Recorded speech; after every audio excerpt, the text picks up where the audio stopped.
Welcome to the Investors Trading Academy Economic Calendar of the Week. Each week our news analysts review the upcoming economic events that you should be monitoring. Last week's market volatility caused by events in China's financial markets could continue into this week with a full slate of data from the Red Dragon.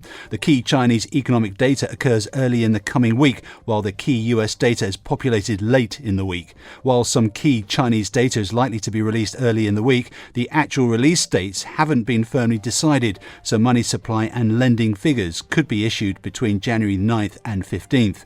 The Chinese inflation figures for December, producer and consumer prices, are set for release on Saturday, January the 9th. Consumer prices are up just 1.5% over the year, with producer prices down 5.9%. And on Wednesday, Chinese exports and import figures are set for release. With US non-farm payrolls out of the way and indices looking weaker, the FTSE 100 will receive plenty of interest as the stream of trading updates for the Christmas period begins.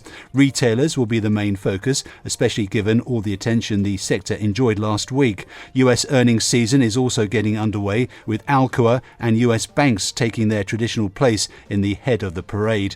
In addition, we have the latest Bank of England decision. While no change is expected, it'll be interesting to see whether the Fed's decision to move in December has emboldened the hawks of the Monetary Policy Committee. In the US, the week kicks off with the Employment Trends Report, while on Tuesday the National Federation of Independent Businesses releases its Small Business Optimism Index. The weekly data on chain store sales is also issued on Tuesday. On Wednesday, the Federal Reserve releases its Beige Book, a summary of economic conditions across Federal Reserve districts. This survey of economic conditions is a key input to the decision-making at the January 26-27 Federal Reserve meeting. Federal budget figures are also released on Wednesday, together with the regular weekly figures on housing finance. On Thursday, the December data on import and export prices is released, together with the weekly figures on new claims for unemployment insurance.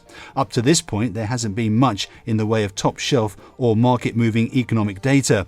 That all changes on Friday, with the data on producer prices, retail sales, industrial production and consumer sentiment are slated for release.